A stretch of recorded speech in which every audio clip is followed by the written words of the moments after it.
Hello, everyone. So we are sharing a little bit about missions on the ground, missions out here. And for us, it all started when the Lord began to speak to us about coming to Ghana. We had specific scripture. Jeremiah 29:7 was for us very specifically the Lord saying to seek the welfare of the people that I've sent you to pray unto the Lord on their behalf. And so that was a key verse that the Lord gave us to come. There was other scriptures, a number of other scriptures about preaching the word, the gospel, and so on. And so we came. For us, it was definitely a walk of faith. It was about obeying the Lord, and so I don't know if we had a very big vision as to what would happen or what we were doing, except that we knew that we were going to come and help. And so once we were here, it just we looked quite a bit at this scripture and what did it mean, how did it apply, and one of the big things obviously is when a person comes to the Lord, the person is saved and delivered. Many bondages and things have been lifted, they're gone, and so a big part of it is just to help the people know the Lord. For us, it was also practical. There's a lot of practical needs in this country, so that came up. I had a vision of a tractor and had to do with farming, and so for quite a number of years in the beginning, we were quite involved with the agricultural development here as well. We came up to a certain level of helping them, and so from that time, about 6 years ago, is when we had very specific word about starting a church, and so that was I got quite busy with that, and we also had a word that the Lord would use us to minister to the Muslims. Then when we started the church, that same day, the door opened up to go with someone into the Fulani tribe, the Muslim communities, and not knowing that there were so many of them in the bush, villages set up in the bush, very isolated from the rest of the culture here, from the rest of the tribe here. And so that really opened up a big door for us there. And so for us, a lot of it has been hearing the Lord and then following his instructions. When the Lord sent us here specifically, he sent us here to this mountain that we live on. Mm-hmm. And so surrounded by Ewe people, which is one tribe, and they have a history of idol worship, and there's still some idol worship there, and also a history of really church going. And so, there's still a need for people to develop that personal relationship with the Lord, and more people to be reached, of course. And we did a lot of children's ministry and that kind of thing. But we began to see the Fulanis one by one here and there, and we're like, who are those people? Those people probably need to be reached. And so a few years ago, after we had that open door, we started to go in, and we'd go in once in a while and do even the Jesus film and different things like that, sit down with them, talk to them about the gospel and things. And they opened the door, they let us do schools. So they're not really schools, they're more like literacy programs in the villages. And so we would go and teach the children English, reading and writing, and Bible. And we were very open. We were teaching Bible because we're Christians.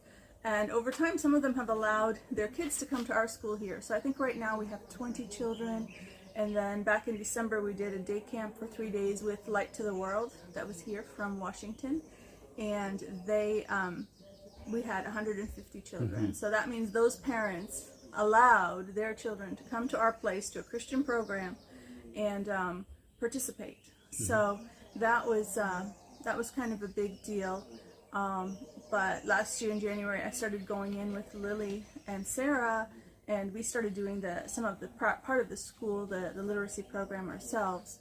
And I found basically for me it was more of a prayer assignment. So I did a lot of prayer walking, and then I would go around and greet the ladies and things like that. There's quite a spiritual atmosphere there because they're Muslim on one hand, and then have a history also of idol worship in the back, and that we didn't know about when we got to know them. How terrible their dreams are, how they hear voices, how intertwined they are with the actual evil spirit world. And so it kind of surprised us, and but it's been quite an open door in the way that some of the children have been absolutely delivered. And so when they come to the Lord and they're delivered, then suddenly their answer for everything is, oh, she just needs Jesus in her life. She just needs Jesus, then all these things will go away. So it's been a blessing. So one of the first things that we were able to do was to do some boreholes in some of their communities, and they were so excited about that because they had clean water. And so there's a lot of things there that happen. So as Katharine was saying about the spiritual aspect, we didn't know how, like, the things they use, and so some of the children brought physical things that they were putting on their door, on their room windows, to protect themselves from children from another village. And so anyways, it was fun actually to deal with some of this, to see them get delivered. And the Baptist group that comes here, you know, some of them, they're in different levels in the belief of the spiritual things, and they personally, for the first time, they saw a child manifesting demonically and being delivered through their own prayers. So that was exciting. And but yeah, it's a lot of it has been step by step. The Lord would just lead us. And I guess this last week I had a privilege to, and he's a Fulani man, a young man that was working as a nurse, who had gotten to know him. He would, some of the children are here would call him uncle, but his family's not in this area, and actually quite poverty in that family. And so anyways, he was falsely accused of very terrible stuff. He would be in prison for years. But I was asked to come and help, and by God's grace, he got out on Friday. One of the things that I had no idea about when we came is that we would end up starting our own ministry here. Just as far as I knew, it wasn't in my plans, in our plans. We came with somebody, and yet in months we really felt the Lord leading us on, and we seriously prayed about it. And anyways, this is where the Lord led us. And so here where we're standing, like our house is in front of us, you can't really see it, but the chapel, the church, the house of prayer is here, the school is here. I'm sure you've seen pictures of buildings, and it was all bush. And so a big part of it has been building up the ministry and practical building, physical building. And right now we're building the 3rd story on our school. Day to day, what does our life look like? Well, right now we have a little girl in my schoolroom, my house schoolroom, who has sickle cell anemia. She's in our house right now. And then this young man is also staying on our property right now because he's out on bail until he gets his name cleared. Jake's looking into boreholes again for this year, and the school children will all arrive in a few minutes, and the school will be up and running. Our children are a lot involved with the school that we have here, and with the Fulanis, and they each have their own role. And so in the middle of all of it, we're also raising our own children. So I'll be homeschooling the oldest two, the youngest two. Yeah, the oldest two are finished. Of course, they're with CMM already, studying Bible. Yeah. And so I'll be homeschooling the youngest two. I'll be checking the teacher's weekly plan for the school and taking care of this little girl. And then we have Pastor Nuhu, who is a Fulani pastor, who's also visiting. So a big part of what the Lord has had us to do as well is to have these guests and teams and things.